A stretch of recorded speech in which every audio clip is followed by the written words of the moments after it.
Hi, everyone. Welcome to this episode of Forbidden Tech. I'm Tavon, And I am Hope.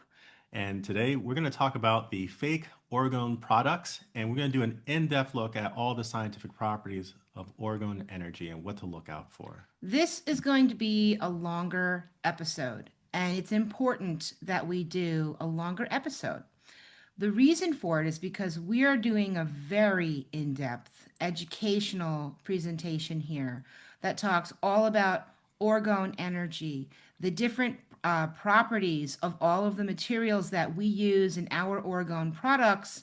And we're also going to, towards the latter half of this show, talk about what we're calling fake orgonite, because there's a lot of imposter products out there that are really pretty statues, but they don't have orgone energy properties. So, our intention with this presentation is to fully educate you so that you understand what all these different ingredients are, the scientific and technical properties of these ingredients as it pertains to EMF abatement and life force energy, so that you can make your own comparisons and decisions if you choose to try to use orgone energy in your life, because there's so many different things that you can use orgone energy um, for your health, for EMF protection, for helping your plants grow. You could use it for your pets. So this is a very in-depth, full presentation. Also, we want to add that what we find very good about making orgonite is that there are a lot of people all over the world who are making their own. It's very broad, and what we're trying to do is compile everything that we've gained in our experience over the 8 9 years of our business, but also to present that, just to give honor to all those who've been working on it during this time as well, and to make it more understandable for customers who are interested to getting interested in orgone energy.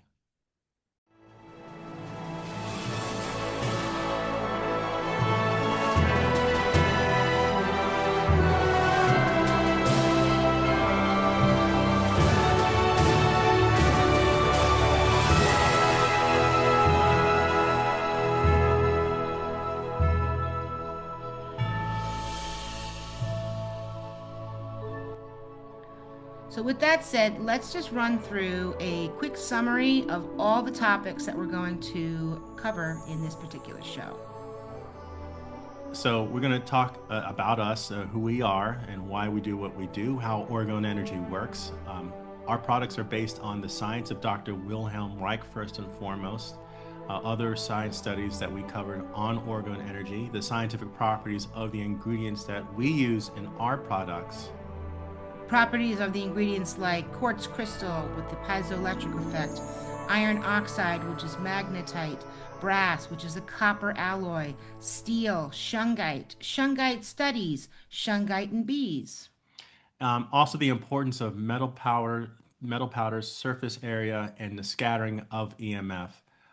The surface area scale for orgone energy creation. Understand what scale that the enemy or were you being attacked by, and that you must match it with the same scale. Also, the importance of epoxy resin. Also, surface pressure scale for orgone energy creation, and that has to do with epoxy and different materials that you can use to make orgone. And we'll show you some examples of other products that don't use high pressure curing epoxy. Also, we're going to get into the scientific properties of popular gemstones. As you know, when you go shop online or go into a store, there are a lot of things that are called orgonite, and some of them are adorned with all kinds of precious stones. We're also getting into quartz crystals, varieties like rubies, for example, and examples of spiritual properties given to gemstones. Also, we'll talk about copper coils and talismans that are used in orgone products. In addition, we'll talk about coils in mattresses that pick up radio stations. We have a whole section on why we don't, which is answers to many of our frequently asked questions. And in addition, we'll have a what to look for in the best quality orgone products so you, the consumer, can make an educated, informed decision. And also, we'll just show you some charts of the good versus bad orgone energy products. And then we'll get towards the end of it where we show you some of the what we call fake orgone products. Yes, and then we'll also give an example of cheap, fake Orgonite manufacturers, and that our products at ftwproject.com and our knowledge base of FAQs and live chat. So let's just first let you know who we are, who it is that's giving you this information and this education, a little bit about our background. Our company, Fix the World Project, SARL, specializes in handmade home decor products for EMF protection, as well as online alternative energy technology education. We are Hope and Tavon. We are American engineers and we live and work in Morocco. We've been making our products by hand since 2017, so that's about 8 years Yes. since we've been making these products Yeah. in Orgone Energy products, and we have over 30,000 customers all around the world. Our products are made by our artisan staff in a factory in Marrakesh, and we ship worldwide. We're a family-run business with a distribution hub in the United States with a team of 30 people, both online and on site. The founders, Hope and Tavon, are Naima Fagan and Tavon Rivers, who give keynote speaking presentations about emerging technology to large audiences online. And we have an affiliate program and also offer wholesale to wellness clinics and medical spas. So we are a husband and wife team of engineering research and business professionals, and we are expats who live in Morocco. I have a background as a U.S. Navy technician and energy technology engineer. That field I've been researching for quite a while now. And my wife holds an MBA and has a variety of business management experience in both government and corporate finance, small business management, and marketing. We run an online engineering academy for the development of clean energy technology devices and also make handmade products for EMF protection. Okay, so this is a quick review just for the a new person that might be coming into this presentation. We're just going to give you a whole bunch of the education as to what orgone energy is, how it works, the science that we base it off of, right? So we'll start with how our orgone energy products work. So our products are handmade by us in our workshop in Morocco. These devices are a composite of shungite, steel, quartz, iron oxide, and brass powders, all encased in an epoxy resin. When the resin cures, it creates a piezoelectric effect that emits a field of healthy, life preserving energy called orgone. This energy field was discovered and studied by the late scientist Dr. Wilhelm Reich, and there are fascinating studies around orgone energy that we've included in our research documentation section of our website. When used in your environment, these devices transform the harmful energy given off by electromagnetic frequencies or EMFs that come from 5G, your cell phone, Wi Fi, and electronic devices, and it turns it into a healthy, life preserving energy. Now, many people have become sensitive to EMFs, which can cause a number of health issues. Using our products in your environment can protect you from EMF toxicity that helps to restore a harmonious environment that aids in better health and well being. The results vary from better sleep and pain relief, better growth in plants, food preservation, better mental clarity, and an overall calming effect. So again, our orgone energy products are based on the science from the late Dr. Wilhelm Reich. So often we're asked for proof of orgone devices and their effectiveness. We have responded with gathering with all the evidence and scientific studies that are hard to find on the censored internet landscape, and we have put them together in a presentation called Orgone Energy Research. This presentation on our website it's presented in 4 parts, which are embedded below on the website. In the 1930s, during a series of experiments, the late Dr. Wilhelm Reich discovered that living samples placed within containers made from alternating layers of steel and non-conductive organic material were able to harness healthy cosmic energy from the environment. He called this energy orgone. Now, these orgone accumulators had the ability to preserve blood samples for longer periods of time, sprout healthier plant seedlings, provide pain relief for his patients who sat inside of them.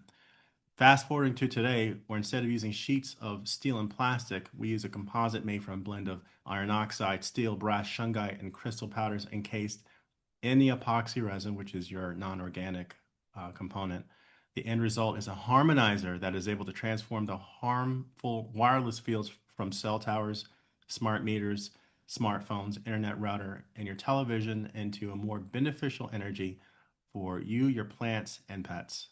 The effect of this scientific phenomenon were replicated and well documented in studies that were done by the University of Pennsylvania and the Heraclitus Microscopic Research Laboratory. In addition, there are fascinating studies done by Alexander Golod around pyramid shapes that show striking similarities to orgone energy. And these are some of the scientific studies that, again, we have on our website so that you can learn more about the science and the documentation behind it. And I just want to add, Hmm. to do these scientific studies, they're not cheap and free.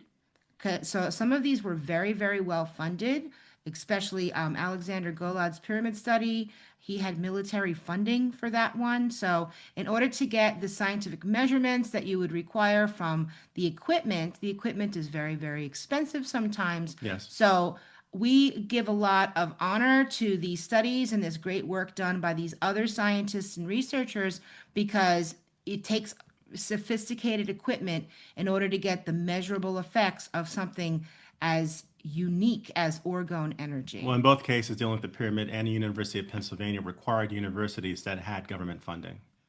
All right, now we're going to give you a very specific, detailed, scientific, technical breakdown of all of the properties of the ingredients that we have chosen to use in our orgone energy products. This is very important because you need to understand why we use these ingredients versus maybe other people that use different ingredients because all of our ingredients have been chosen for their effectiveness. We try to make the most powerful orgone energy composite that there is, and we've been quite successful. And I think this is the reason why our stuff really does work and it really does help a lot of people, including ourselves. So let's go through each one of the ingredients that we have listed. This is not a secret formula, right? So we tell everybody exactly what we put in all of our products. The first one is quartz crystal in a powder form. Quartz crystal is a key piezoelectric material known for its high stability, enabling it to convert mechanical strain and stress into electrical energy. This is what creates the orgone field in our products. Now, the quartz oscillators have very high quality factors ensuring stability and low loss in resonators. We're giving you an example of a use case and application of quartz in technology. Quartz is used in electronics, frequency control. Again, devices like oscillators, filters, resonators in electronics, your watches, your computers, and your telecommunications. And also in sensors for accelerometers, pressure sensors, and force sensors. Also used in ultrasound transducers and optical filters. And those are examples on the right there with the different size of quartz dealing with the application in piezoelectrics. Our application for having quartz in our composites is to have a piezoelectric response in the matrix as it's being stimulated by the EMF in the background. Okay, so just I'm going to restate what he said to kind of simplify it. When the EMF in the environment hits our products, the quartz crystals create a piezoelectric effect that helps to pulse out, passively pulsing out the energy from the composite. Also, the quartz material is working in conjunction with the other ingredients that we will cover. They all work in unison to create this harmonizing effect. Okay, let's talk about magnetite, which is also it's iron oxide. We say iron oxide, which is actually magnetite. So magnetite is a common black metallic iron oxide mineral and the most magnetic naturally occurring mineral on Earth, often used as a major iron ore. Iron oxides in general are effective absorbers of microwave energy. So whether you're dealing with the one form of iron oxide, which is rust essentially, or the magnetic kind, which is magnetite, primarily due to dielectric loss in materials like hematite, which is rust, and magnetite, with magnetic losses playing a dominant role in the magnetite. Now, they both have their own unique properties when we talk about the one version, which is rust hematite, exhibits a transition of microwave transparent to microwave absorbing behavior with increasing temperature. And so, saying with hematite is you see the data points there dealing with how it is able to absorb microwave frequencies within a certain temperature range and within a certain frequency range because of its dielectric properties. These metals, either they have conductive or dielectric properties. In this case, it's the iron oxide. Same thing with magnetite. When you look at the data point here, it is able to couple. And what's interesting about magnetite or iron oxide, the magnetic version, is that it's able to actually couple to electromagnetic fields, um, and it can take those fields and turn it into acoustic waves. It has an amazing ability to transduce that energy. Also, the property has been linked to potential biological effects via the magnetic-acoustic energy transduction that I just mentioned. And then you get into these iron oxides. Certain types of iron oxides have been used as a promising way of um, absorbing frequencies within the 30 to 200 gigahertz range because of their unique structure. In this case, it's called the epsilon. Uh, for hematite structure, it's called epsilon. That particular molecule in its arrangement is able to absorb those frequencies in those ranges. And since we're all concerned about the harmful effects of EMF, we have both the non-magnetic and magnetic iron oxide in our products because these are the things we research when we decide if we want to add this. And then we have to have access to these powders, of course. And as you can see, the application for this type of iron oxide leads to absorbers for 6G communication, also stealth technology, and radar sensors. Now, the continuous manufacturing process via aerosol spray drying enables scalable production, meaning it's fairly cheap and readily available to get your hands on this and to apply it. So again, we're showing you each individual ingredient that we put in our composites and all of the different properties that each of these ingredients has. There's a reason why we chose to put what we put in our products, because when you create this orgone field, all of the properties that we're listing here are emanated into your environment. That is what orgone energy essentially is, right? So let's keep going through the different ingredients. Um, we're going to cover brass and steel. Now, brass is a copper alloy. Can you explain what that is? A copper alloy is simply a copper mixed with another metal for its unique properties. So, brass is essentially copper Copper with zinc. with zinc. And why do they have copper and zinc mixed together? So it's to make it harder, stronger, more resistant to corrosion because, as you know, if you have pure copper outdoors and you're in a climate that has maybe a monsoon season followed by a desert summer sun, you'll easily corrode that copper into a green mess. So you alloy it with a metal that makes it more wearing in this case, weather environment. And so, essentially, brass is copper, Yes, right? And it's copper. it contains copper. It has all the properties of copper. It's optional. But the reason why we use brass is because it's more resistant to corrosion, which is very important when you're mixing it together in a powder form into an epoxy resin. You want it to last and be resilient, right? Yes, yeah. Okay. So the interesting properties around brass or copper alloy is it does have EMI RFI shielding. So due to its high electrical conductivity, copper is highly effective at blocking or shielding radio frequency, radiation, and other electromagnetic interference or EMI. It acts as a Faraday cage to reflect or absorb electromagnetic waves. Copper is a powerful, broad spectrum antimicrobial material that kills 99.9% of bacteria, viruses, and fungi within 2 hours of contact, including antibiotic resistant superbugs like MRSA.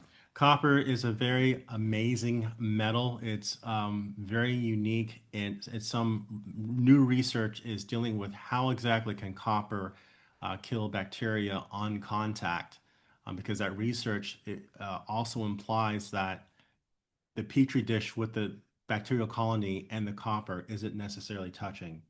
Like the copper sample piece is literally a few millimeters away from the piece that's being observed, and the bacteria still dies without physically touching the cells of the bacteria. So energetically, it's a very active material.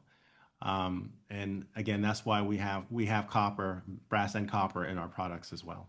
And we'll have more information on copper in just a second on our next slide. But first, let's just quickly cover steel Mm. and the properties of steel. Steel has a high relative permeability, meaning it readily conducts magnetic flux. This property makes it effective for magnetic shielding, again, blocking low frequency fields. Also, while lower than copper or aluminum, steel's conductivity allows it to shield against electric fields. Also, there that is in generalization, but we use powders, metal powders in our composite. And when you do research on the effect of metal powders or composites that have metal powders and microwaves going through them or around them, what you find is that such composites actually draw in those RF fields into its matrix and absorbs that energy.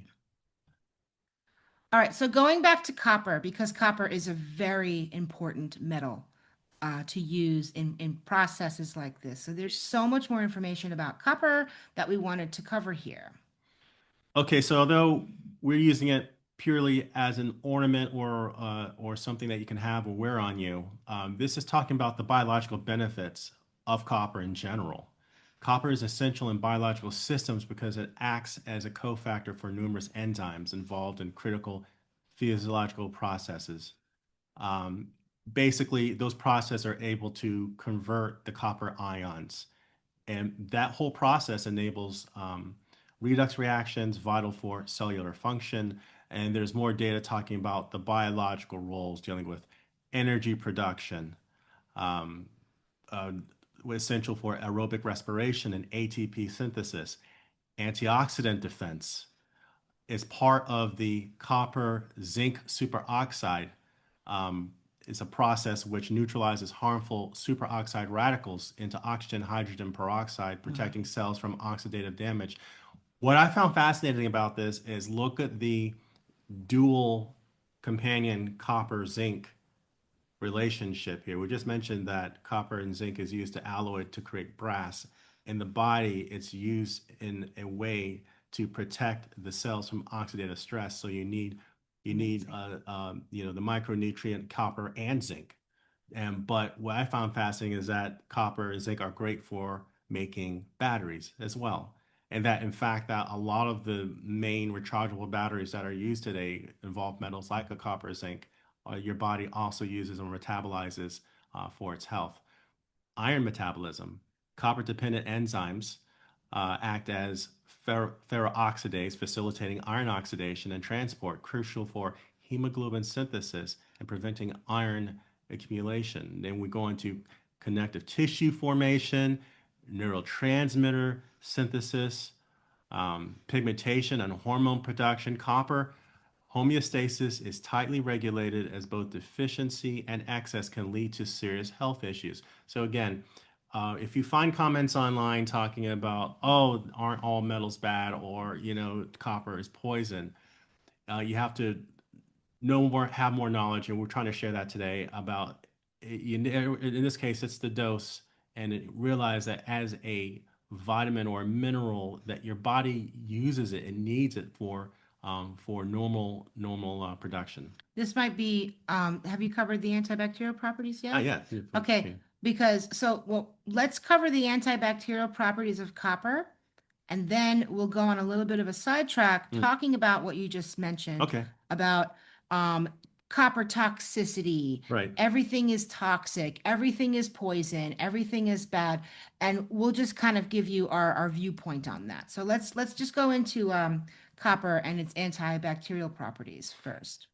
This is a particular pure copper that is a very unique, it's a very unique alloy of copper, but it's mostly pure copper. And it's an inherently antibacterial.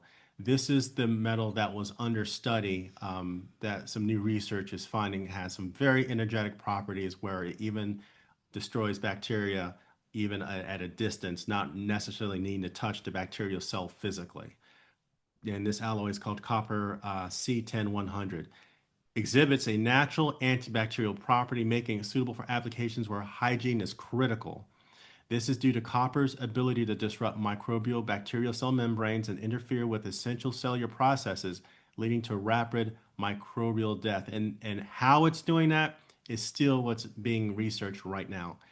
Antimicrobial registration C10 100 is registered with the US EPA as an antimicrobial alloy, confirming its effectiveness against a broad range of bacteria, viruses, and fungi. Key applications: its antibacterial nature is leveraged in medical devices, surgical instruments, hospital surfaces, plumbing systems, marine hardware, where preventing microbial growth is essential. You can literally take an ingot of this pure copper and put it within your water basin or a water basin to make sure that it is germ free. High purity advantage with copper content 99% and oxygen levels at that low number. C10 100 maintains consistent antimicrobial performance without degradation from impurities. It's a very unique pure form of copper alloy. Okay, so here's our sidetrack, and we're going to talk about just mental concepts, belief systems when it comes to everything is toxic, all metals are bad. And so there's a lot of conversation going on about this right now. So let's just try to kind of delineate each thing really quickly. Mhm. First of all, you've got natural minerals, metals that exist in the earth, in our world, that are natural, right? God put them there for a reason. And then you've got this entire suite of synthetic variations of that.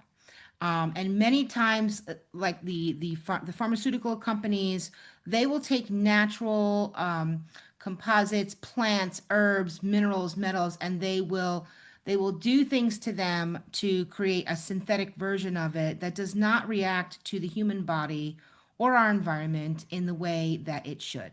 Okay. What we are talking about here is not synthetic.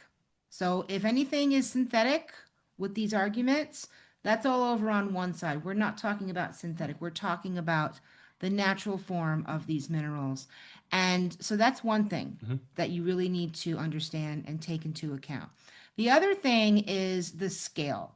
So, too much of anything is a bad thing, right? So I know that there is a very common ailment of copper toxicity, for example, that happens when people have old copper pipes for their plumbing and they've been drinking copper laced water for decades and the copper builds up in their body and they have a copper toxicity. And that is, it's dangerous for your health and you have to do things to take care of that. Again, if you're taking copper supplements of any kind, because there are copper supplements, it needs to be a natural form of copper and not a synthetic form of copper. I'm agreeing with you. It's mainly for me, it's dosage that just just generalizations. It isn't necessarily giving any detail about the situation or the context or what have you. It's all about dosage and with regards to when you know that there are metals that have inherent properties that the body uses for metabolism. You have Yeah. to have that knowledge. And again, we are not healers. We are not doctors. We are not natural healers, even. But we greatly support those that have dedicated their lives to developing the knowledge and the skill sets around how to heal the human body. So when it comes to things like metals in your body, heavy metal Mhm. detoxes, which metals are good, which metals are bad. And there's a huge array of different types of testing that can be done on you. You can do hair analysis, you can do different blood tests by the right professionals who can, and then you'll be able to find out, Do I have too much copper? Do I have too much aluminum? Like what metals do you want in your body? What metals do you not want in your body? This is something that we strongly suggest that people find a practitioner that they trust and that they educate themselves on what it is that they're looking for in order to detox their body from these heavy metals and, take it from there.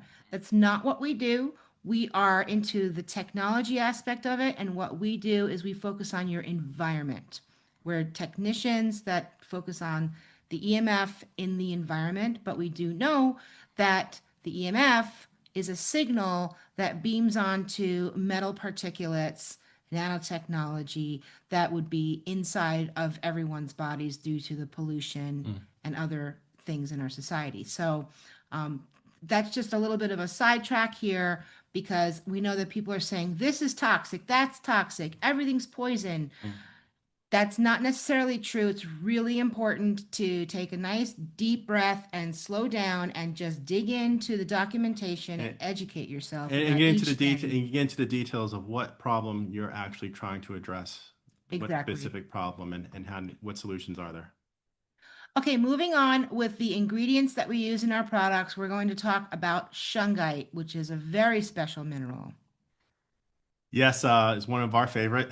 So the shungite, and we're in this particular topic is dealing with shungite powder and microwaves.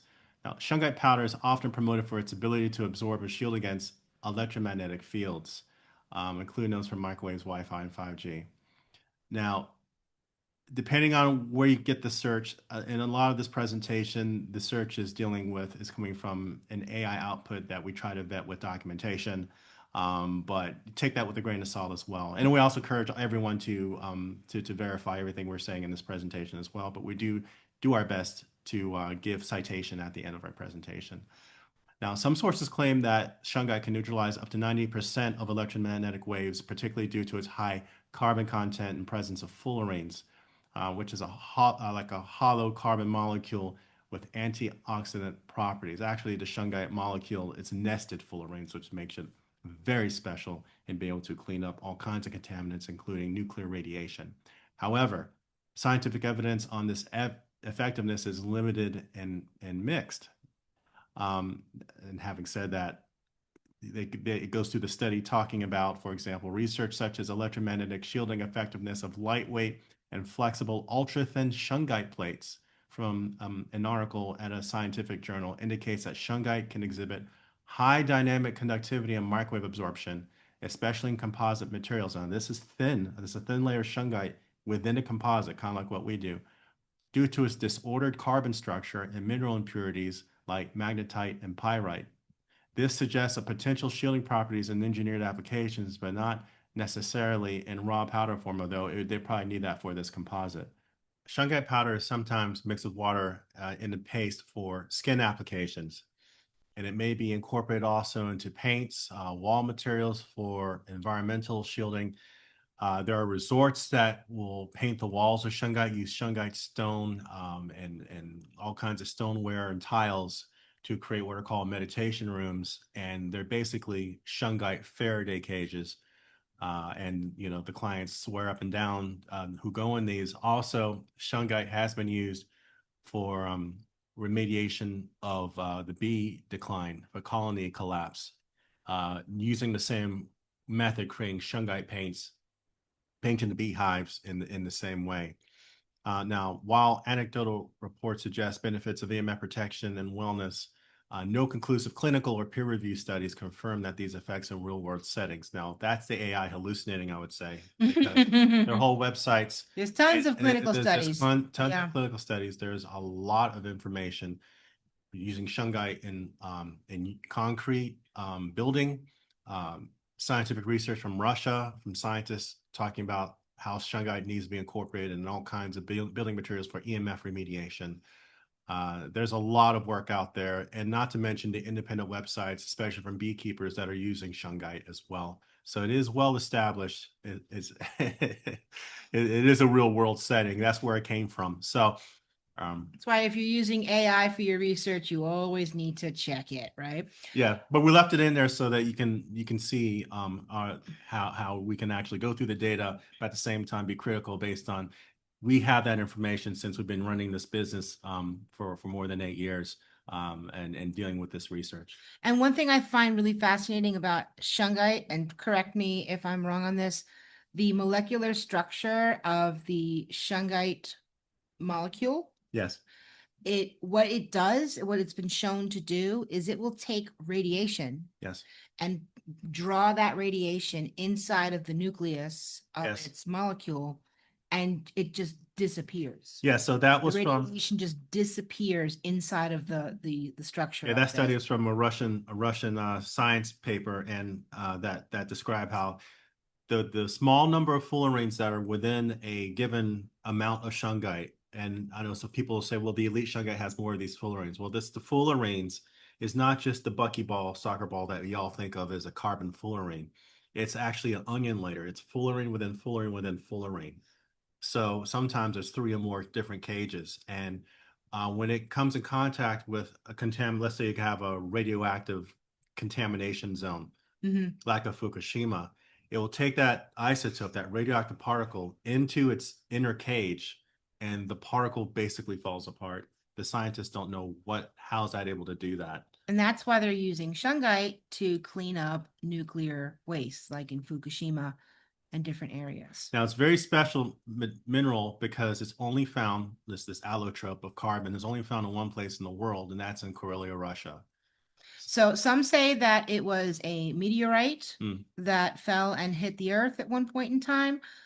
But when you look at the properties of shungite and this amazing mineral that's found in one place in the world, it's almost as if God Mhm. said, here's your vacuum cleaner for all of the pollution on the planet. I do You find know, that I do that's what find it that feels like fascinating. to me. Certain things in this on the planet, there's only one locate. There's certain minerals only exist in one part of the world. Another example of that is tanzanite, which Yes, only exists in one place in in the world. Tanzania, In the beautiful Tanzania, yeah. blue gemstone mineral. Yeah.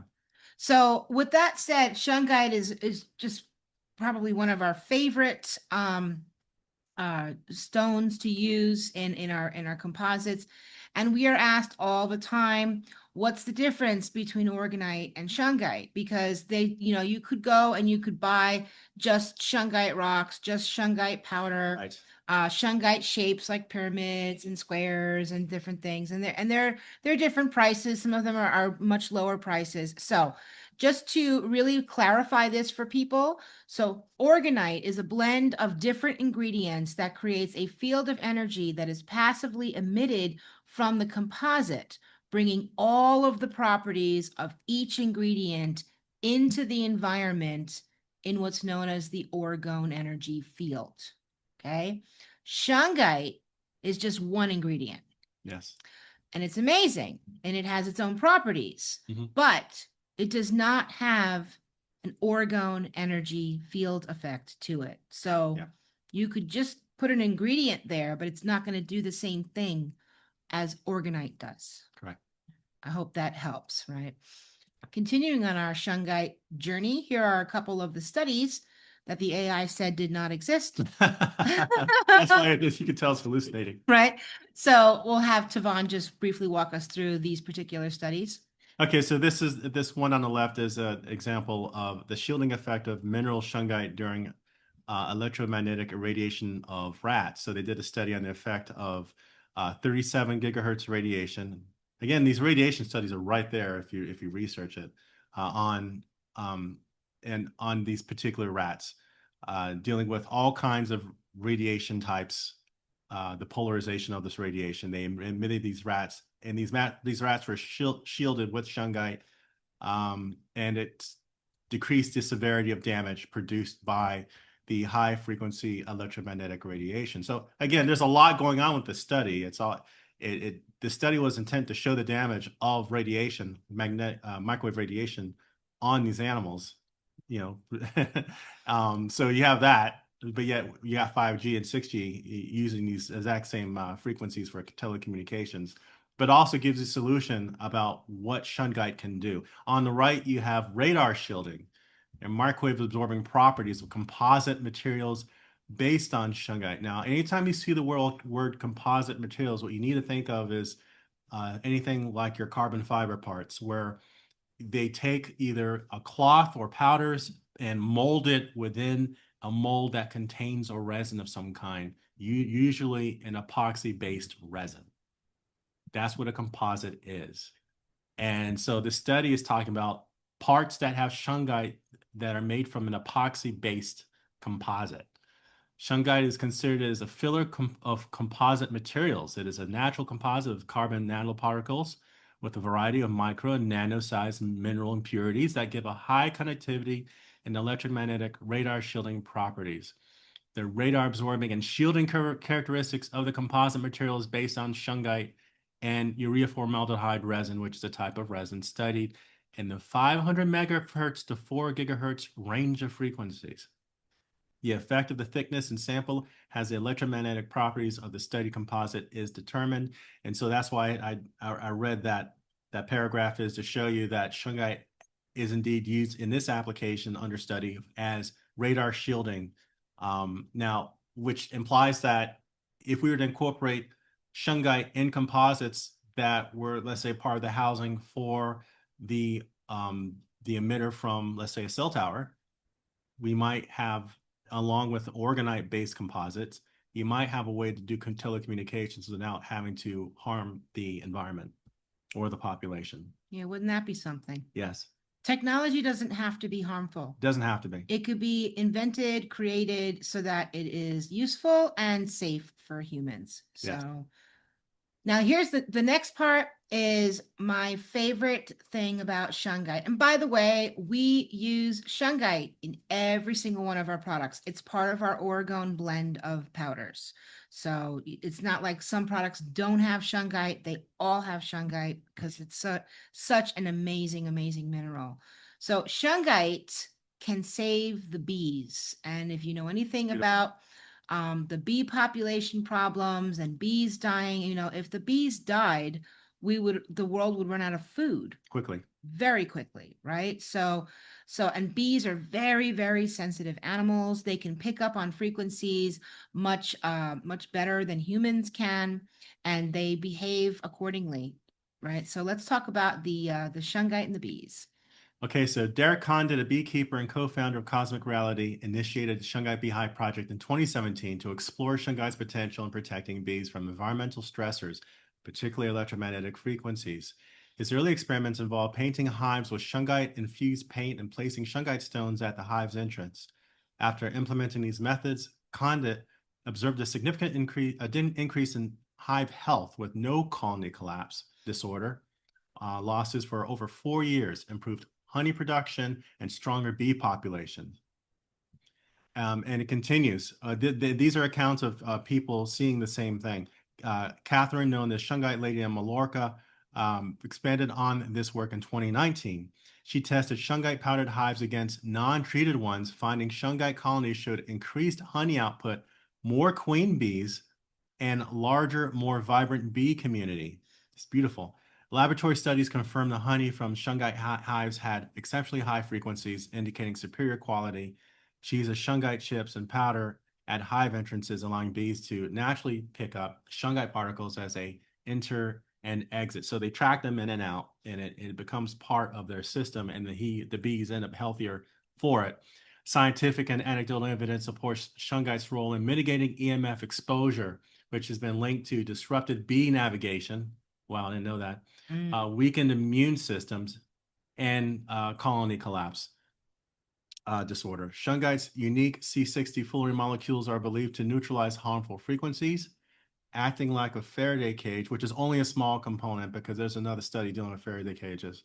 While peer-reviewed studies specific to shungite in hives remain limited. Well, this is why you need someone like these two researchers to bring light to to this discovery.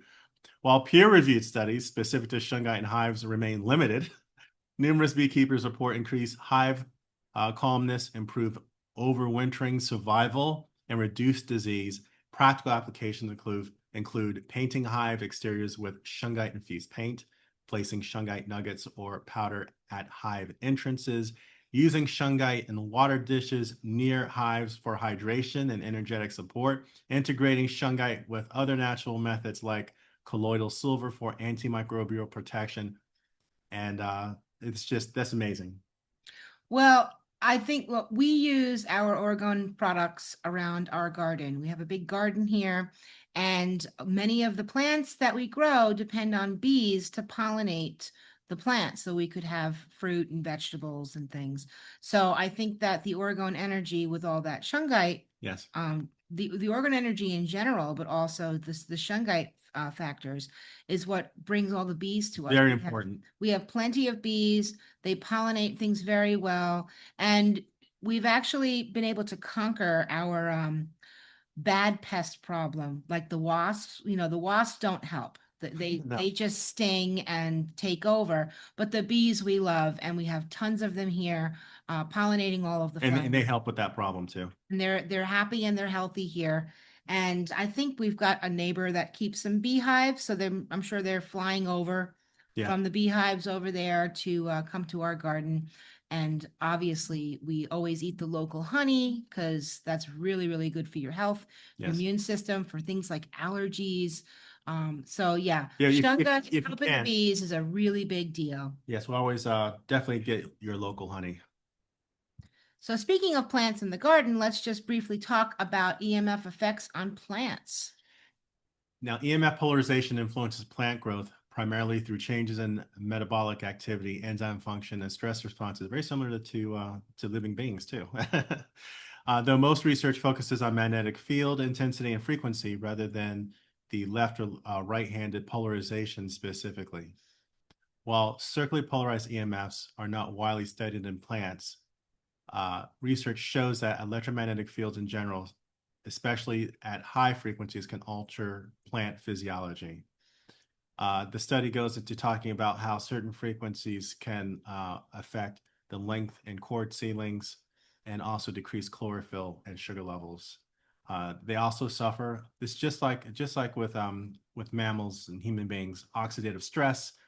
EMFs act as an environmental stressor, increasing reactive oxygen species, which can damage cells if not balanced by antioxidants. So if you find yourself you have to take antioxidants for an electromagnetic problem, fascinating.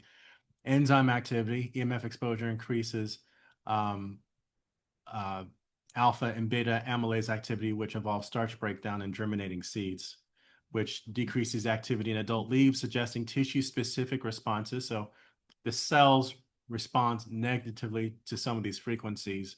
Also, gene expression is affected as well, affecting the calcium signaling pathways. Also, changes occur not only in exposure to tissue, but also in distant, unexposed parts of the plant as well. So it doesn't necessarily need to be in the line of sight of the incoming electromagnetic signal. Wow. What I also wanted to say when dealing with this left hand, right hand um, like frequency wave or signal, it one versus the other is one isn't better than the other. They both can be damaging. Um, when you read into this, different frequencies cause different problems, whether it's left hand or right hand. You Hmm. literally have to know what the frequency is and its polarization to be specific. In general, though, there are things you can, in this case, like antioxidant minerals you can take, but also shielding protocols to take as well.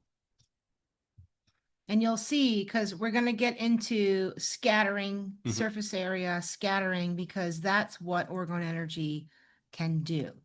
So, and there we are with our next slide. The importance of metal powders, surface area, Mhm. and scattering EMF. And this is something we have been repeating a lot in our presentations. People talk about how do I protect from EMF, and also the newer technologies, the Yes. nanotechnologies that are out there, and all of these different levels of G, the 3G, the 4G, the 5G, the 7G, the 14G, right? All of that is just different spectrums of frequencies, Yes. right? And Yeah. we've done presentations where we show the different spectrums of frequencies, so you can define which one is, and you know how it can protect you from all these different frequencies. The bottom line is that when we're dealing with these advanced technologies and the nanotechnologies and the frequencies with the 7 terahertz and the 6 terahertz Mhm. frequencies, You need to be able to fight, shield, protect on the same level as this technology, Yes. right? So if it's a nanotechnology, you need something in a nano form Yes. to protect against it, or else it's kind of like putting up a barbed wire fence to be a mosquito net, Hmm. right? Hmm. You have to get something that's the same size on the Yes. same level Smaller than mosquito. as the mosquito in order to combat the mosquito, or smaller than the mosquito, right? So that's the concept that we're talking about here. So that's why that's one of the reasons why we choose metal powders. You look at the evil, bad technology that is harming people. Hmm. And if you look at all of the studies in the industry, right? We've listened to hours of studies and presentations done by people that are working on the nanotechnology, that are working on the 6G and the 7G or the 7 terahertz technology. Um, and one thing that they're always talking about in their presentations is how they need surface area. Yes. They need a lot of surface area in order for their technology to work properly, right? So that's why they're covering everything with it, spraying it, Hmm. and everything's in a very small nano size because they're trying to create a mesh network on a nano scale with surface area. So one thing that you can do to combat the surface area is a scattering effect, Yes. right? If they're looking for surface area, you find a way to scatter all of that away from you. I'm just trying to explain this in like simple terms Yes. for people that are not technical to understand the scattering is important. And the more scattering that you want, right, then you're going to need more surface area to create that scattering. What's important about this slide, and we'll make the slide available, this presentation available for people to download. Yeah. But this particular slide goes in depth as to the why we're using powders. Yes. Um, some of the people who are watching this presentation might have seen all kinds of products online called Orgonite and ask themselves, why are some pieces of Orgonite hardly have anything in it? And it's just epoxy, a clear epoxy piece. Some have epoxy, but they have like metal shavings in it that looks like it came out of a milling shop. And others look like it's like really fine flakes or very fine powder, and you can't really tell the grain size. And this answers the why. The smaller the material, the smaller the particle size in your composite, the more effective, and depending on what metal or material it is with its physical properties, the more effective it's going to be in combating and response and absorbing or scattering these signals that have been weaponized. Now the drawback is, so you might ask yourself, well, why isn't everyone using powders then? And it's a lot of it is down to access or knowledge for one, then access to the key materials that are a part of powder of a certain size, and also the cost. Powders are a lot more expensive, but the trade-off is that you don't need a kilogram or 2 pounds of metal shavings when you can do it in a teaspoon of powder because its surface area is much, much higher. And I want to throw in there too is the aesthetics. When you have a bunch of powders mixed together, it just creates a black liquid, It's boring right? looking. It's boring. It's not as pretty as the clear pyramids with a bunch of gemstones in there and, talismans and And spirals the and golden things. statue in the middle. It's not a work of art. It Yes, it's is, beautiful. which, those are beautiful works of art and they're pretty statues. But when we're talking about the technical aspects and properties of an orgone energy generator, then it's kind of almost like the uglier it is, the more powerful it is, right? But so I mean, we try our best to make our products as beautiful as possible by putting a color on the outside of them, but all of them are made out of powder, so the inside is not clear and it's not rainbow layers and all of that other But at stuff. the same time, and this is why we give honor to anyone who's making their own organite, especially if they're making it and they're giving it and selling to other people, is because this is where you have the artistic license. You have the liberty to say, well, okay, I want this layer to be effective, so I'm going to have powder there. Then I'm going to have some metal shavings here, and I'm going to have my design because jazz it up, right? Yeah. So yeah, so this is a very exciting thing to get into, but this slide explains the why. Yeah, and you know you could freeze the frame and read through these Mhm. technical explanations, but each one on the one on the left says metal powders scatter microwave fields, Yeah. and metal powders absorb Yes. microwave fields. Yeah. Okay, so that's why we use metal powders. There's all the technical specs as to how that works scientifically. And with that said, I've just made a little chart here to give everybody a perspective of the concept of surface area in your ingredients and for orgone energy creation. So over on the left, you've got less surface area. So you got big rocks, Yes. right? Big rocks or big crystals. Yeah. And that's less effective because there's less surface area, Yes. right? And way over on the right, we've got our high surface area ingredients, and the highest surface area is powders, right? So that would be the most effective, the most powerful So orgone it's field. also why the studies like the one dealing with radar shielding is using composites because they're focused on the powders. Yes, the powders. And then in the middle, you've got your shavings, right? Over, so they're a little more effective because there's more surface area. And then over here, we've got pebbles. So when you're looking at products that are claiming to be orgone energy products, look and see what's inside of them. And the bigger the thing is inside of them, the less surface area there is inside of that And, composite. and also a creator or seller of Orgonite also look to see if they describe what's inside their Orgonite as well, their composite that they made. Yeah, list the ingredients. It's really important. Okay, so now we're going to move on to the importance of using epoxy resin, which has to do with pressure, right, Mhm. in your orgone energy composite. But first, let's just tackle this question right up front that we've gotten in the beginning when we started making this. We got this question a lot. We made videos about this, and people were asking, but isn't epoxy toxic, right? Right. So I'll have Tavon explain whether or not epoxy is toxic and why you should or should not be concerned about that. Right. So the cured epoxy after you've made it and it's the hardened part at the end, whether it's an epoxy piece of jewelry, which is very popular right now, resin-based jewelry, is not toxic in the sense that you can take that hardened piece and put it on and it won't leach anything onto you. And this is assuming that the person doesn't have any allergies of any kind. Um, a, a lot of these comments often they're very generalized. So they're very ambiguous for people to think, well, what do you mean by toxic? I mean, you're not going to eat the thing, right? So, Yes, but please don't eat the pendants. yeah, as an epoxy based piece of ornament or jewelry, that's very popular. It's not toxic in that sense. Now, the raw form, where if you know anything about epoxy, it's normally made where you have a mold for the piece that you're about to make, and you have a part A and a part B. The A is the actual epoxy resin itself, and the B is the hardener or catalyst that you have to mix with A to make it hard into that final piece. Yeah. Now, in its raw form, either A or B are toxic, meaning that you should be wearing gloves.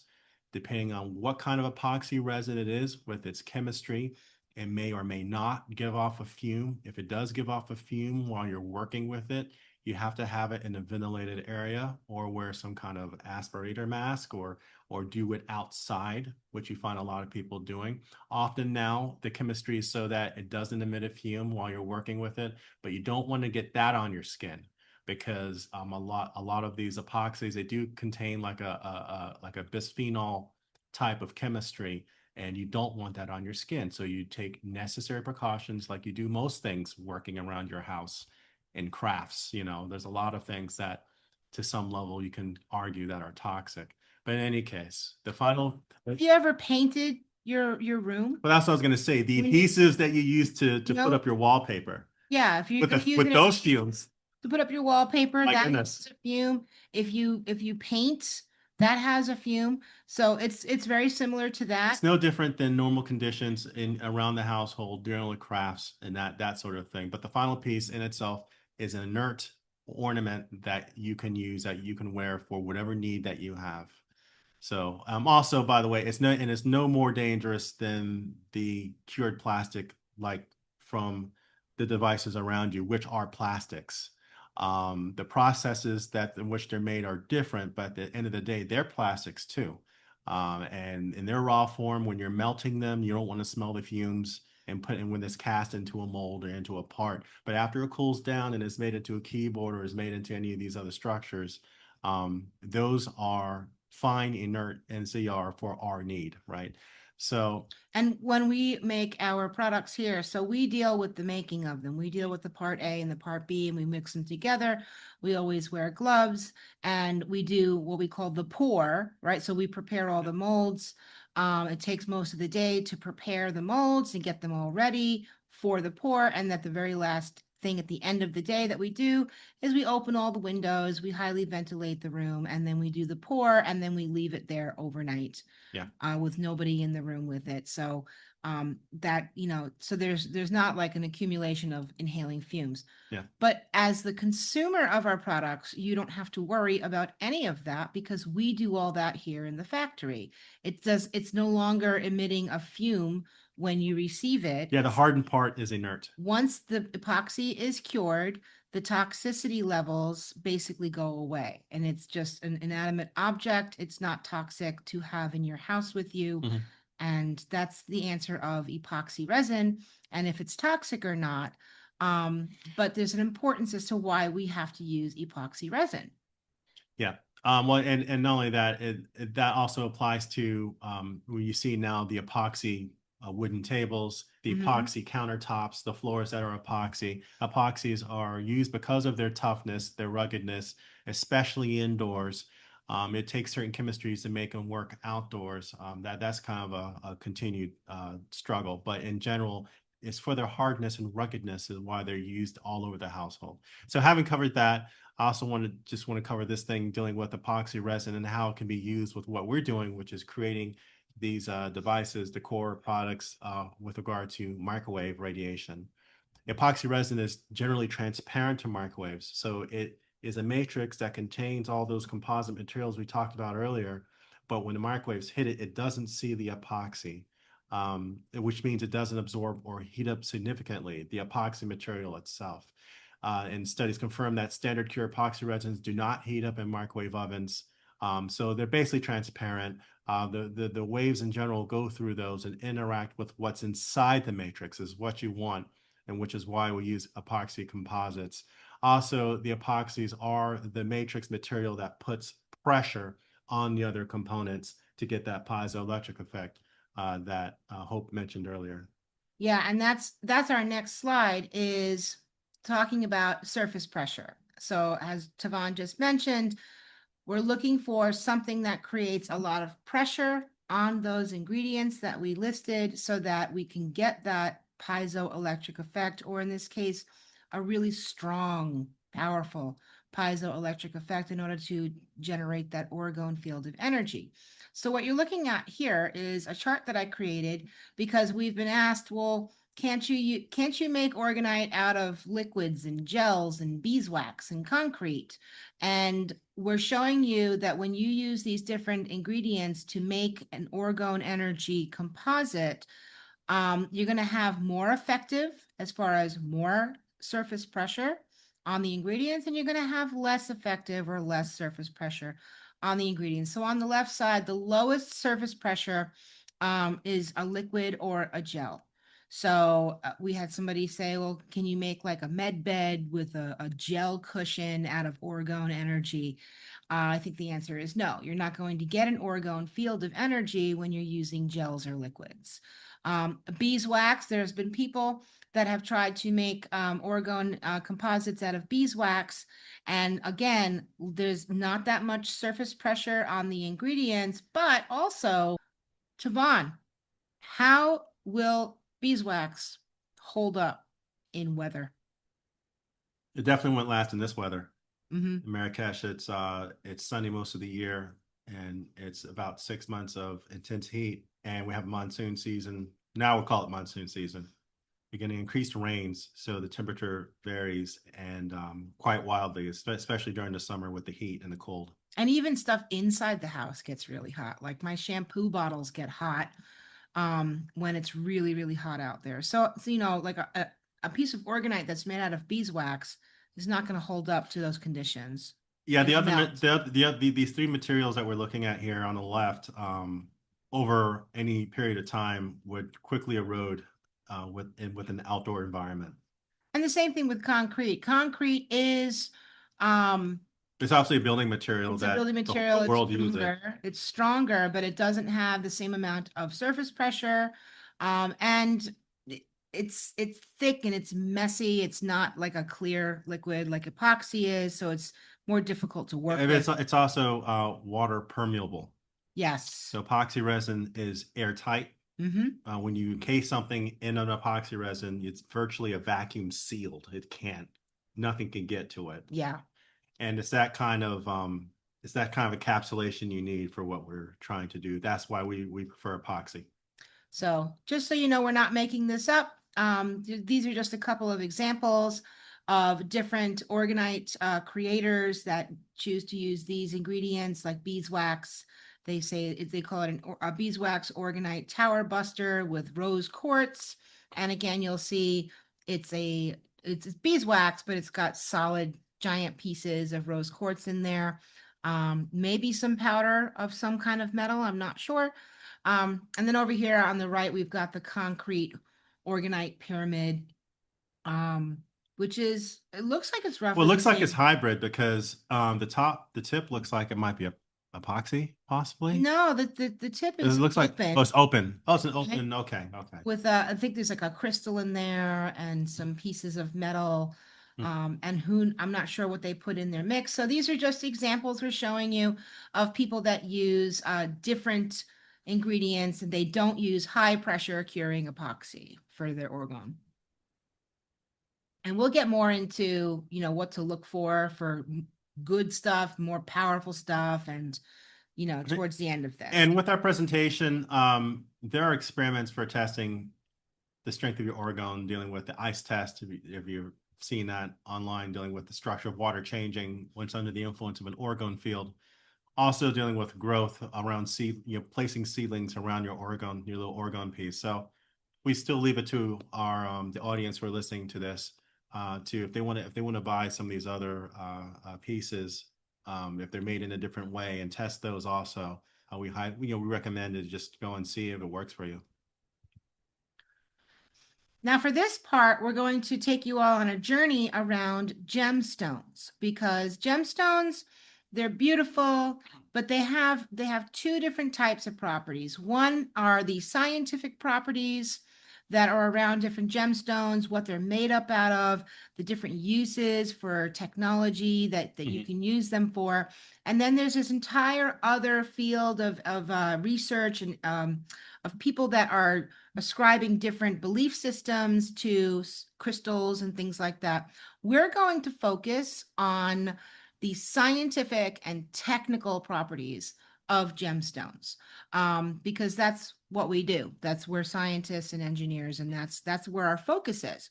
So we've got several different groups of gemstones just to kind of give you guys like a primer 101 on what gemstones are and what they're made out of. We've got the corundum, which includes the ruby, red due to chromium in the ruby, and sapphire, which is blue due to the iron and titanium that's in there. We've got the beryl group, which includes the emerald green, which is due to chromium or vanadium. We've got aquamarine, which is blue due to the iron, and morganite, which is pink due to the manganese. We also have the garnet group, a diverse family with varying compositions. It depends on metal ions in those as well, iron and almandine and chromium and sphalerite. Now, what you're starting to find is that there's these trace elements that tend to be metals inside these stones. And we've been talking about surface area, particulate density, having a lot of metal particulates or iron oxide particulates, for example, within a volume of space condensed. What you see here are these trace elements of it within the stone. And then we have the quartz group, and there's a whole bunch of different color variations, which come from those trace elements. For example, amethyst is purple because of the iron and iridation. Citrine is the color it is because of iron and often heat treated amethyst. Rose quartz, the color comes from titanium, manganese, or I can't even pronounce that. Demorterite. I hope that's correct. Good try. Inclusions. And then there's smoky quartz, which is aluminum and natural irradiation. So the color in gemstones is primarily due to the trace impurities or the crystal lattice defects, not intentional doping. Mhm. So key examples are chromium, which is the red in ruby or the green in emerald. Iron, which is the blue in sapphire, the yellow in citrine. Vanadium, which is the green in emerald, the color change in alexandrite. Or copper, which is the blue, green in turquoise, and Paraiba tourmaline. Okay, now we're going to move on to scientific properties of the popular gemstones like quartz. A quartz optical and electrical properties you can see here has the data sheet for quartz. Now, as far as piezoelectricity, quartz generates an electric charge under mechanical stress. And that was discovered by the Curie brothers in 1880, making it essential in electronics, like your watches, oscillators, and your radio transmitters. Also is resistant to most acids, including the strong ones, and it melts at a high temperature. Now, quartz is chiral, which means its crystal structure exists in both left and right-handed forms. These are spiraling forms, which is optically active. These are kind of properties you look for if you're for certain properties, of course, if you're trying to create lenses or oscillators.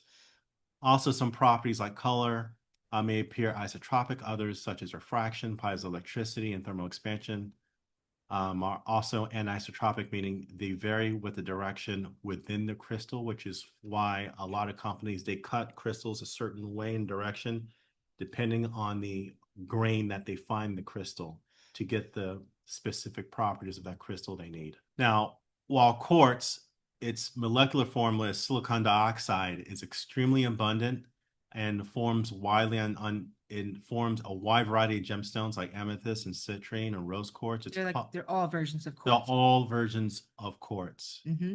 Its color is primarily due to the trace impurities that we just covered, and it goes over again here on this list.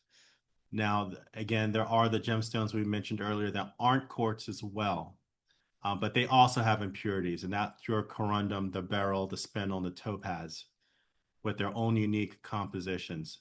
Now, additionally, some gems aren't minerals. For example, we know that pearls are biologically formed, and turquoise is a copper phosphate mineral. In short, quartz is a major gemstone, but is not the basis for most of the gemstones that we just covered. And the trace elements of the metals is how you're able to get the gem colors that we just spoke about. Rubies. And again, we're doing this because we're covering, once again, the scientific and technical properties of all of these different stones, so that you can better understand why we chose to use certain materials in our products, and you can better discern when you see other products that have different stones in them, and you can say, well, that's just a whole bunch of different colored quartz, Yes. right? Yeah. That's not necessarily a blend of different metals with different properties for EMF abatement and orgone energy field creation. That's just a bunch of pretty colored stones. Well, also Right. we want to mention it's about finding out what the stones are, where they're composed of, and if you are, and what we're showing is that the stones that you see in Orgonite, a lot of it is artistic license, which is perfectly fine because I'm all for people being creative and putting stuff on there. If it's beautiful and if it's a piece of art, we're fine with that. Some of these statues are absolutely breathtakingly gorgeous. Yeah. So, but if a customer or someone is asking, well, why does my Orgonite piece need to have rubies in it? And then the question would be, why would you need a ruby in your Orgonite piece? What is the explanation? So we're trying to fill those gaps in by giving some facts about what they are and why you would use them. But rubies do have purpose and technological features that's used in the industry. Yes. So what you're looking on the left is an example of an application of the ruby, or in this case, a sapphire laser. And this is an innovation that is fairly recent, but basically it's talking about how a new method of creating these sapphire lasers that would normally cost tens of thousands of dollars now only cost like 50, $60 a pop from a new fabrication method. And they're able to miniaturize it to what you see, like literally one thousandth of what it was. Both the expensive version, that cube you see on the quarter, which was tens of thousands of dollars to make, versus the one on the left, which is a little blade, looks like a shard of glass, sitting next to it, Wow. which only costs like $60 to $100 to make, has the same performance, but will enable mass production in the form of quantum optics.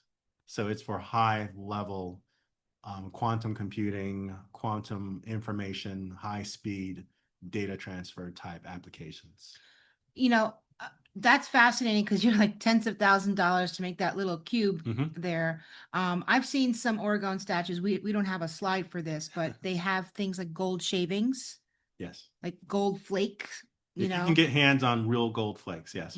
so real gold flakes. So, why don't we use real gold flakes in our Oregon products? I would find exporting that to other parties around the world exceedingly more difficult. You Yes. probably have to increase the price tremendously. Because gold does have technical properties. They use it in space, right?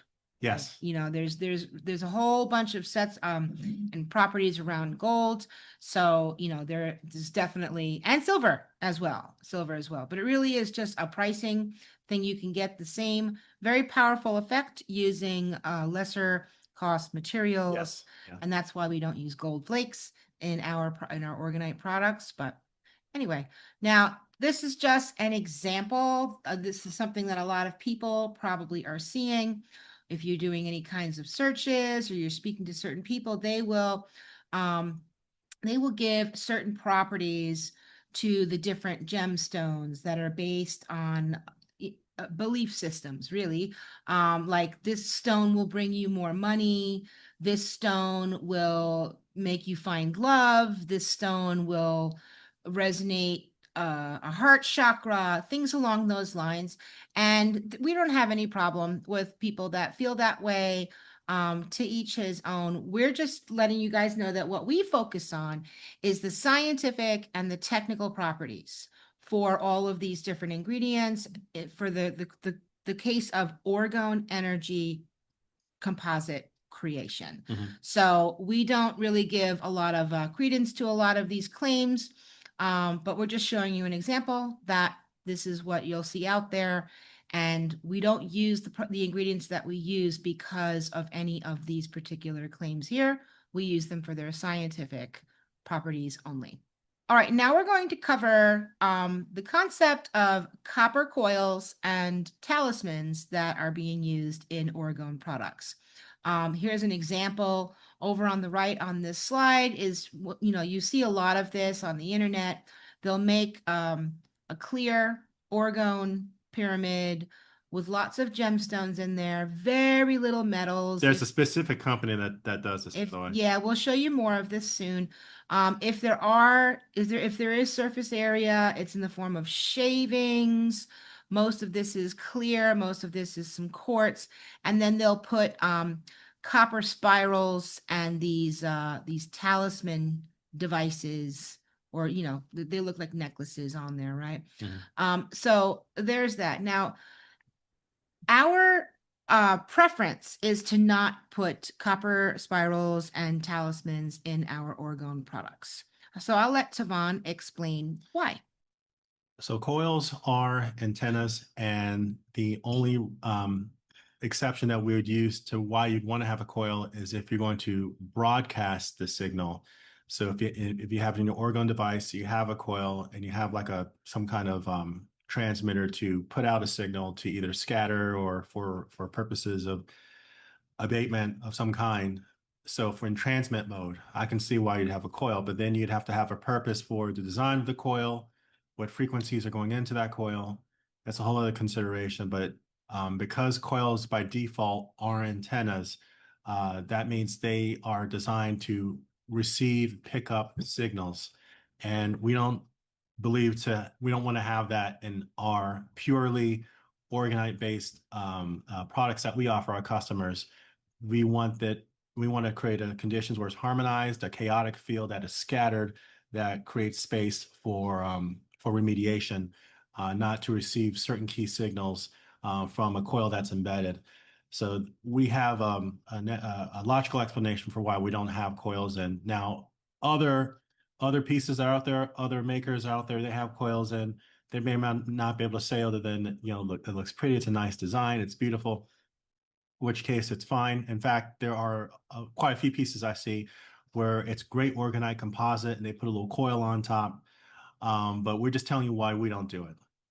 So, I mean, just for me, logically, it's like we're trying to scatter away the frequencies from the EMFs. And an antenna would be doing the opposite. It would Mhm. be, giving you something to receive, to draw towards you, a signal. Yes. And you had also mentioned, and we'll just mention this here for people that are familiar with the targeting programs, if the powers that shouldn't be have a signal. They know that you have a coil on you that would receive a signal. It's an easier way to target you with that signal. And some of these coils, if you look at the one in the middle, for example, and it says it's a wideband fractal antenna. Fractal antennas are all the rage because for their size, they pick up a broad range of signals. They can transmit and receive a broad range of signals. But as far as receiving is concerned, they have those unique patterns because the whole pattern has a certain spectrum it can receive. But then every angle, every bend, every small unit is a smaller or much higher frequency. That smaller length is a much higher frequency that it can receive as well. So when you're looking at this photo in the middle, where it looks like a spiral snowflake of some kind, that that's why that's a cell tower type of antenna or fractal antenna, a mobile device type of antenna that would be used because of that purpose. It's pretty, but again, when you have these patterns, just we're mindful about the patterns and those kind of things as far as putting that in our organ piece, we don't want to do that because of the ability for if someone did have set of equipment that can broadcast and receive a huge range of frequencies and they were being weaponized potentially and someone was being targeted, then those signals would echo back to the person that's trying to cause harm. So we think about these things. But again, in general, for a lot of people, it's simply a merely design. They put an epoxy resin, they put a spiral coil in there because maybe their friend told them to, what have you, or maybe it looks pretty. But again, that's more artistic license, and I'm not talking about that, but we're giving you the reason why we don't do it. Yeah, that's why we don't do it.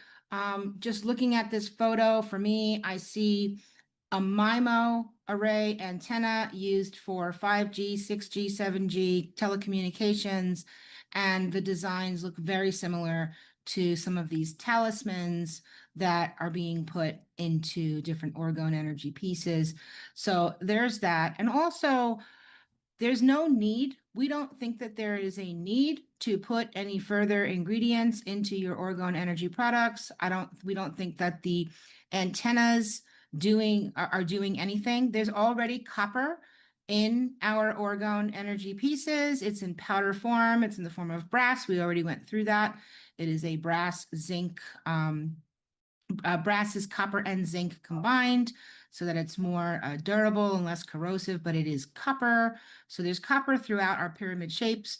So there's no need to put any additional elements into the orgone energy products. So they don't make it more powerful. They don't make it work better. And that's why we don't use them.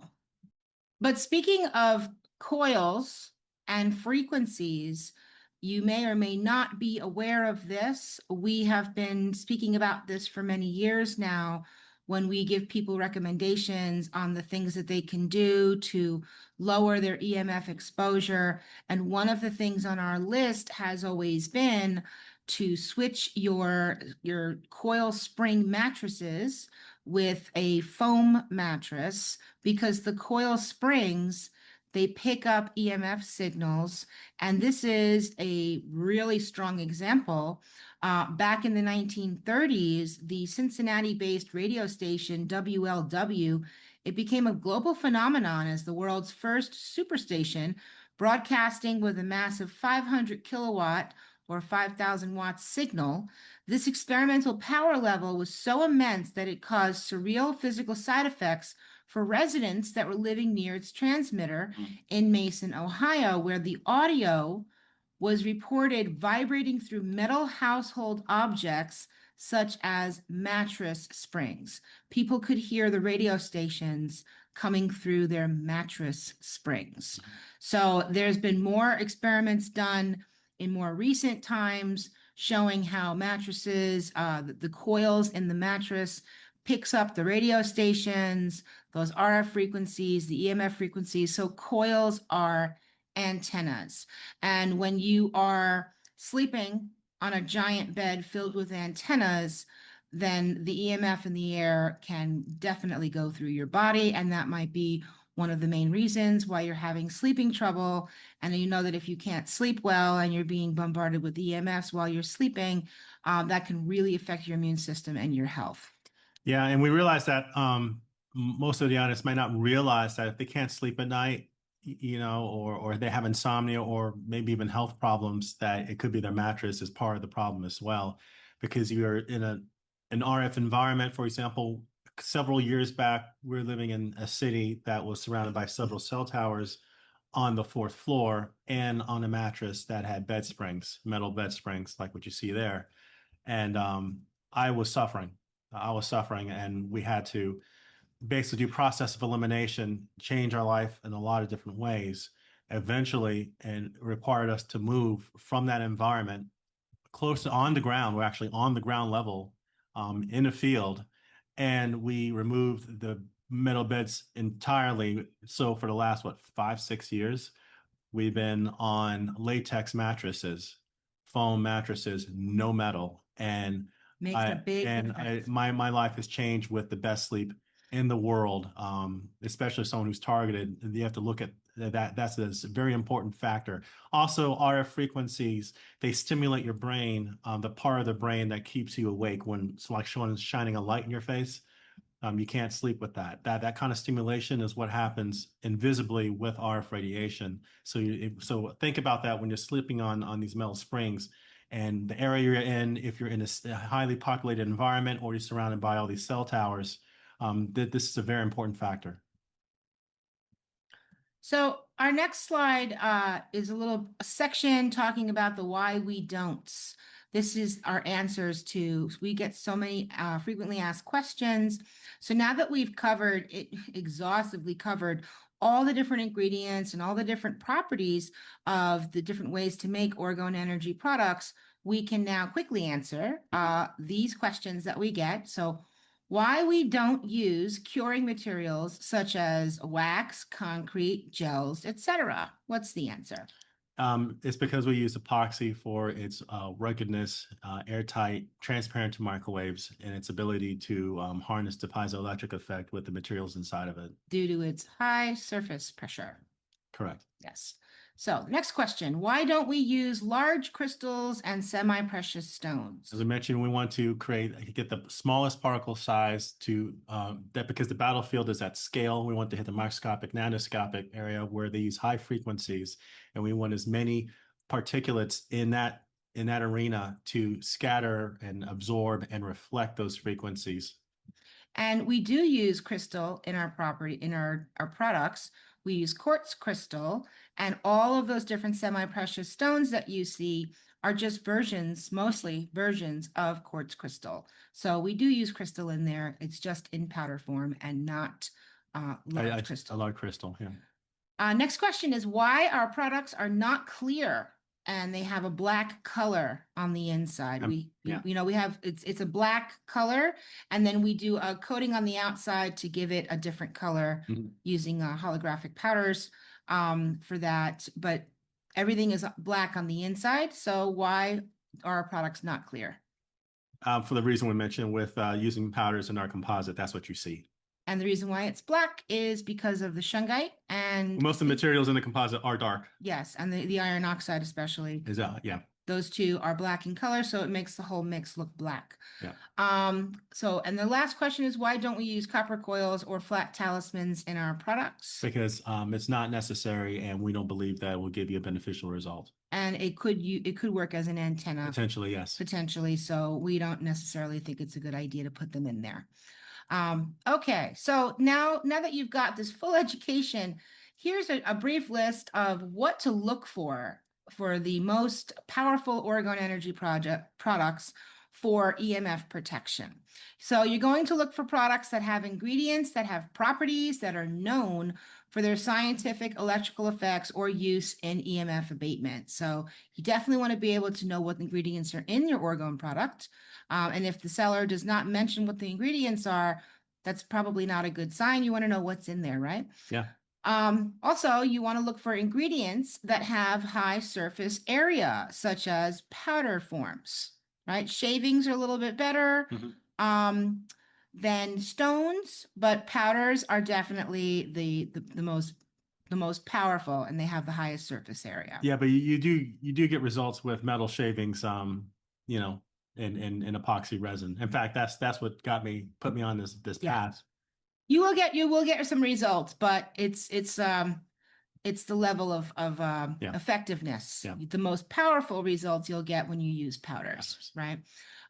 Ingredients that put high pressure on the contents cured within, like epoxy resin and not concrete, beeswax, or gel. So we covered that in depth. You want high pressure so you can get a really strong piezoelectric effect from the quartz crystal inside of the products. And lastly, products that do not contain EMF attracting antennas, such as coils or fractal antennas. And that is just our advice on that. So now that you've kind of got a list of what to look for, we're going to show you a side-by-side comparison. None of these products on this slide are our products. These are other Oregon maker manufacturing products. Just so that now that you know all of these things about the ingredients, you'll see on the top is a variety of different Oregon accumulator products that you'll see out there on the internet. They have very widely variety of price ranges. Some of them are several $100s. Some of them could be $1,000. There's different ranges of them, but you could see now. Okay, the ones on the top, some of them are really pretty. Yeah. But they're not as pretty as the ones on the bottom. So this is what I was saying earlier, where it's like sometimes the uglier it is, the more powerful and effective it is, right? Yeah. But none of these, I don't think any of these are ugly, but you'll see like the ones on the top, they have shavings. So they have a higher surface area. They're made with epoxy. That one looks like it's powder based. Yeah, the one over on the right, Like to the right, with the pipes and the black discs and the pipes coming out of that looks like it's really They all look really nice, by the way. They're all really powerful. Yeah. Now the one over on the far right is a large structure with very long copper tubes. But if you look at the base of it, Yeah, that's where the Orgonite is. That's where the Orgonite is, right? And then the copper tubes going up. There's a whole separate concept behind the copper tubes coming out, which is close to the cloud busters that Wilhelm Reich had made, Yes, right? yes. Where you're focusing that Oregon energy through those tubes. This is an improvement. Up into the atmosphere. This is an improvement. So we'll have to do a separate video on that because we just started making cloud busters ourselves. But anyway, that's the stuff on the top, and the stuff on the bottom. This is the cheaper stuff that you will find on platforms like Amazon and resellers from Amazon. We'll talk more about where these products come from, how they're made in just a second. But you'll see there's not a lot of powders. Yes. If any. Yeah. The ones right in the middle. The one in the middle. Like a carved stone. It's not organized. You might think someone did all that time layering powders in it, but that is literally a blue stone. It's just a blue stone that's shaped into a pyramid, so it's not Oregon energy. Call it Oregon. You'll see these others, they have mostly gemstones, and then most of it is clear, so you could see the designs. They've got all kinds of coils, but if it's different colors, sometimes they'll use dyes to get like layers of colors. Well, the one on the right literally looks like fish pebbles. like you put in a fishing aquarium. Yeah, what kinds of stones are those? And are they just different versions of quartz, right? So hopefully you can now see and understand why we say these are not good. These are the bad ones when it comes to orgone energy products. And based on what we mentioned about how you want to occupy that entire volume of space with some active material, not just clear epoxy. Yeah. When you look at the ones at the top as examples, and all of these are independent makers of Orgonite that, and they're doing really, really good makers. And then the ones on the bottom, you see all this clear space for a lot. And I think we have more images.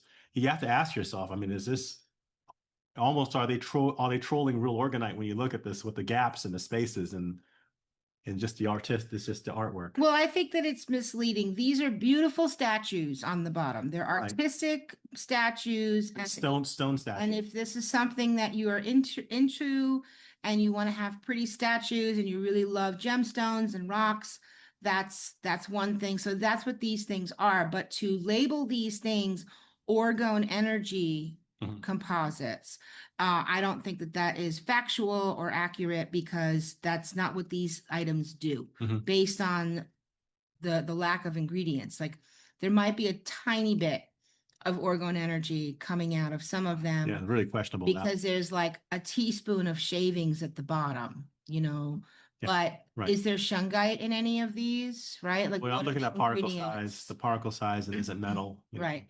So anyway, that's just an example. Here's some more examples. This is our section that we're diving into here called the examples of fake orgonite that is cheap, that doesn't work, and in some cases is actually dangerous. So what we're looking at here is orgonite that doesn't work, in our opinion, based on a lot of the things that we said before.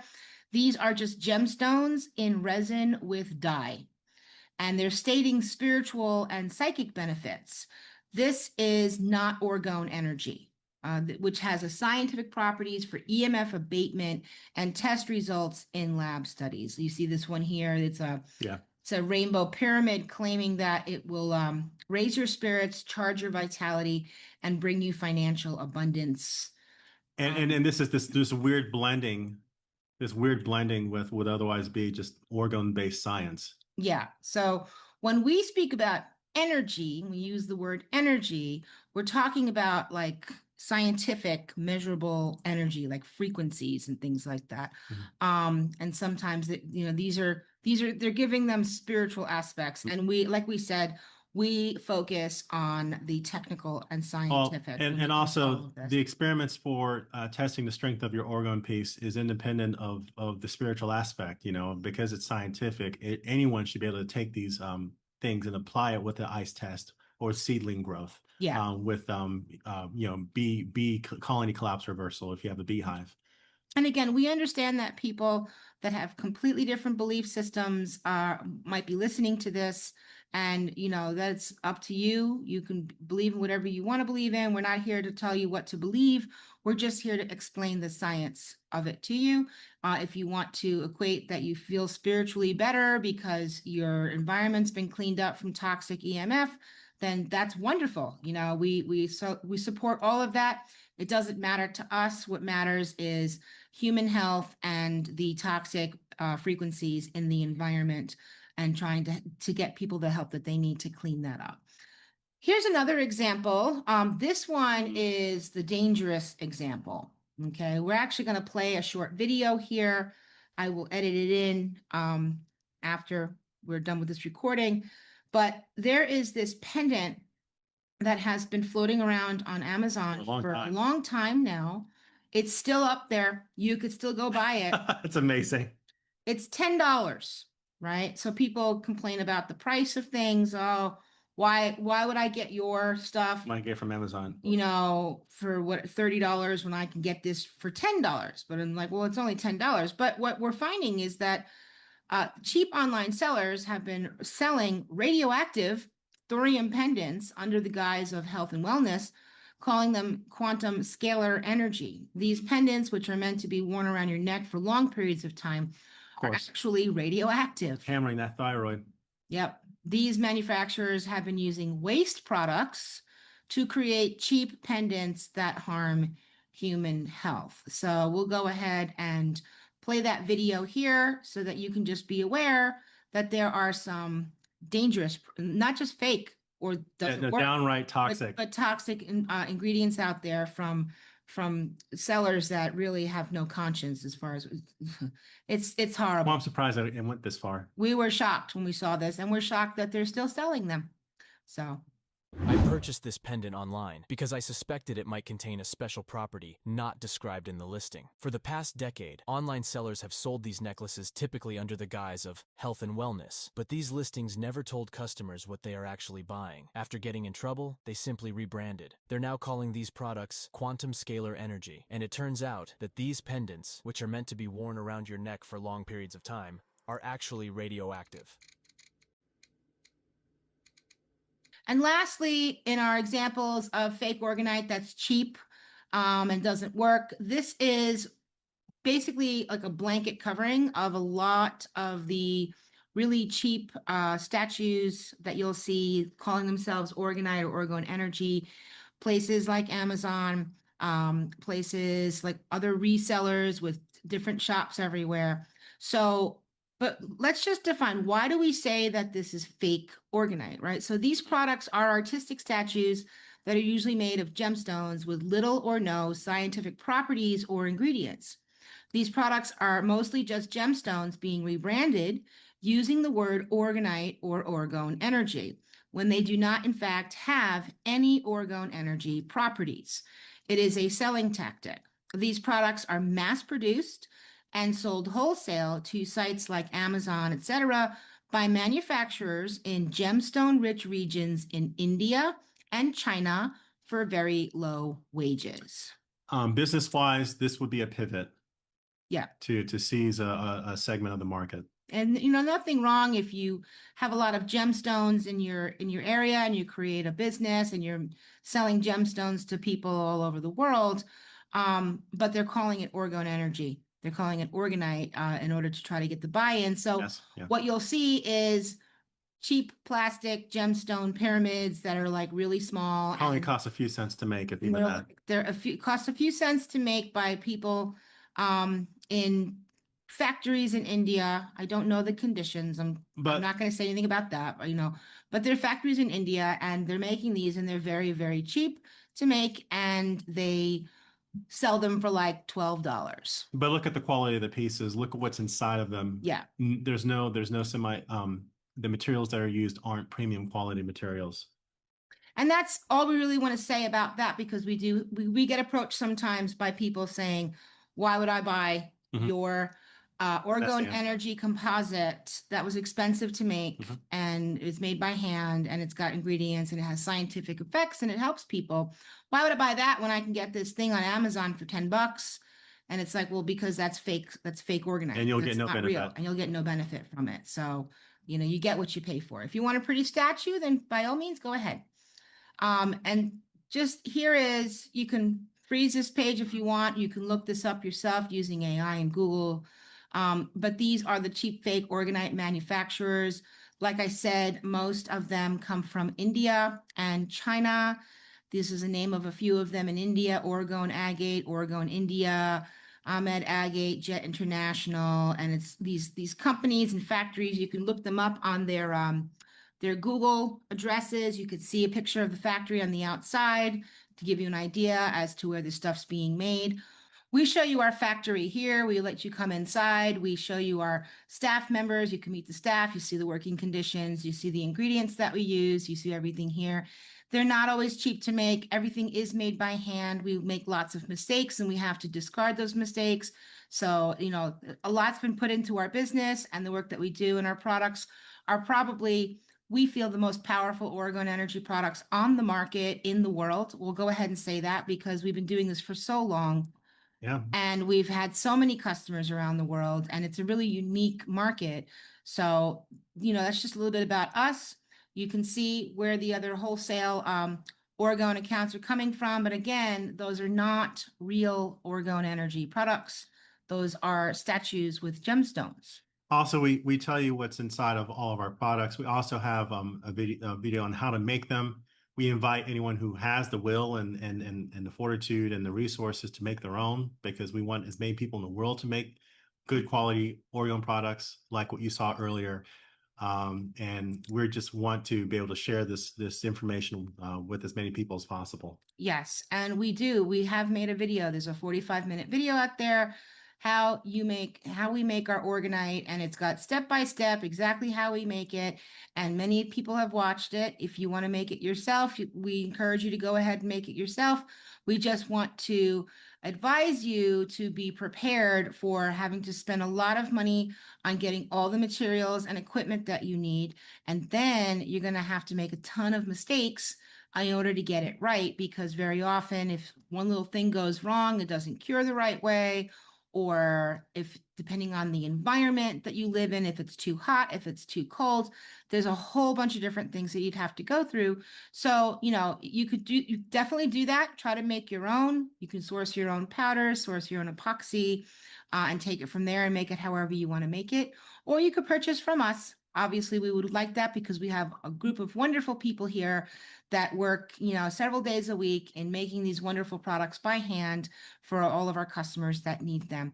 And with that said, these are the different products that we offer. We take that same composite that we've talked to you about, and we form it into different shapes and different sizes for different purposes.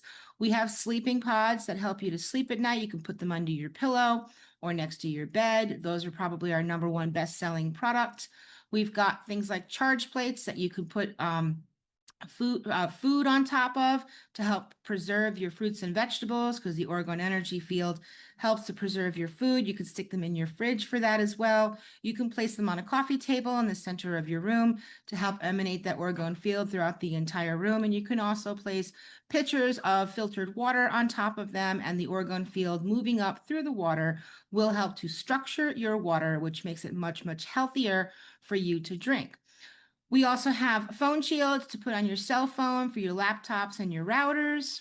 We also have pendants for your personal EMF protection for your body. Also pyramids and garden sets for gridding your home, property, and garden for EMF protection on a large scale around your home. We also have the tiles for incorporating EMF protection into your building projects. And again, we have our website's 8, 9 years old at this point. We have years worth of scientific videos and studies. We've got testimonies from our customers all over the world up on our website. And again, all of our products are handmade by us here in Morocco. And we ship most of our orders out from Morocco, but we also have a US distributorship where many of our orders get shipped out to US customers from there. And we want to just end this by letting everybody know that we've spent a lot of time creating a knowledge base for our frequently asked questions. So we have been asked many questions over the years. I mean, crazy questions, interesting questions, every question you can think of, we've been asked, and we've been asked them over and over and over and over again. So we created a knowledge base with a whole bunch of videos where we're answering your questions. So here's just some of those questions on our knowledge base that you can see. If you have a question for us, I'm pretty sure we've already answered it in our FAQs on our website. So please go and check that out. And we also have a live chat on our website with my sister Cece, who is manning that live chat.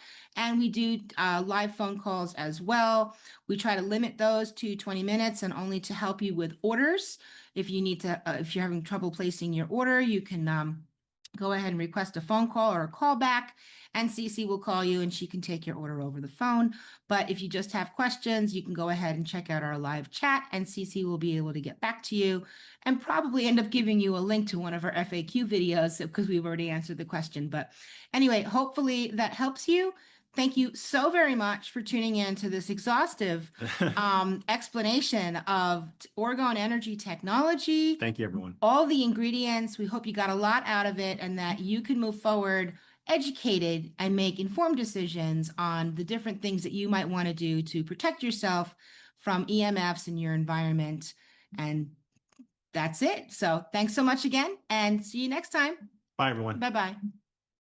Many people become sensitive to EMFs, which can cause a number of health issues. Using Orgone Energy products in your environment can protect you from EMF toxicity and help to restore a harmonious environment that aids in better health and well-being. The results vary from better sleep, pain relief, better growth in plants, food preservation, better mental clarity, and an overall calming effect. These handmade devices are a composite of shungite, steel, iron oxide, quartz, and brass powders all encased in an epoxy resin. They emit a passive grounding field of orgone energy. When used in your environment, these devices transform the harmful energy given off by electromagnetic frequencies or EMFs that come from 5G, your cell phones, Wi-Fi, and electronic devices into healthy, life-preserving energy. These orgone energy devices are available in different shapes and sizes for a variety of different uses. Pendants that you wear, phone shields to use on your electronics, sleeping pods to help protect you at night, and charge plates to use for food preservation, pyramids to grid your property, and garden pucks to help your plants grow.